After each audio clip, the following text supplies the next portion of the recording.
Chitsauko chechitatu chaJoshua. VaIsraeri vanoyambuka Jorodhani.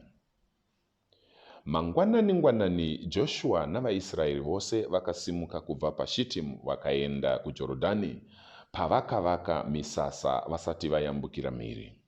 Shure kwamazuva matatu, vatungamiri vavanhu vakapinda mumisasa vachirayira vanhu vachiti, pamunoona areka yesungano yaJehovha Mwari wenyu navaprista vaRevhi voitakura, munofanira kubva panzvimbo dzenyu moitevera. Ipapo muchaziva nzira yamunofanira kuenda nayo, nokuti hamusati mambofamba nenzira iyi, asi munofanira kusiya nzvimbo inosvika makubhiti zviuru 2 pakati penyu neareka. Regai kuswedera pedyo nayo. Zvino Joshua akati kuvanhu, zvinatsei, nokuti mangwana Jehovha achaita zvinhu zvinoshamisa pakati penyu. Joshua akati kuvaprista, simudzai areka yesungano mutungamirire vanhu. Naizvozvo vakaisimudza vakatungamirira vanhu. Zvino Jehovha akati kuna Joshua, nhasi ndichatanga kukusimudzira pamberi pavaIsraeri vose, kuitira kuti vazive kuti ndinewe sezvandaiva naMozisi. Taurira vaprista vanotakura areka yesungano uti, kana masvika panotangira mvura yeJorodhani, munofanira kupinda momira muJorodhani. Joshua akati kuvaIsraeri, uyai pano muteerere mashoko aJehovha Mwari wenyu. Ichi ndicho chinhu chamuchaziva nacho kuti Mwari wenyu mupenyu ari pakati penyu, uye kuti zvirokwazvo achadzinga vaKenani mberi kwenyu, navaHiti, navaPerezi, navaGirigashi, navaAmoni nevaJebhusi.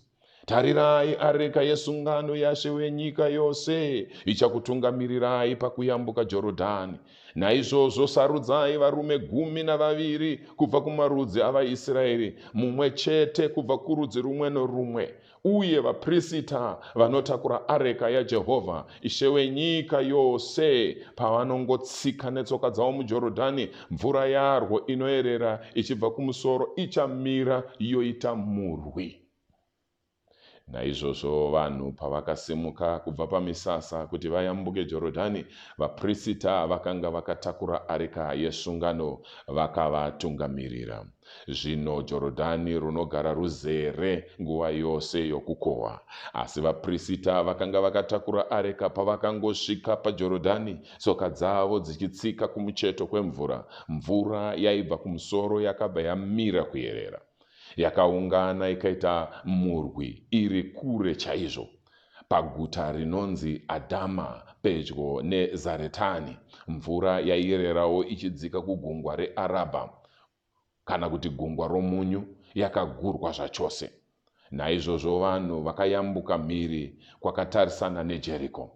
Vaprista vakanga vakatakura areka yesungano yaJehovha vakaramba vamire pavhu rakaoma pakati peJorodhani, vaIsraeri vose pavaipfuura, kusvikira rudzi rwose rwapedza kuyambuka napavhu rakaoma.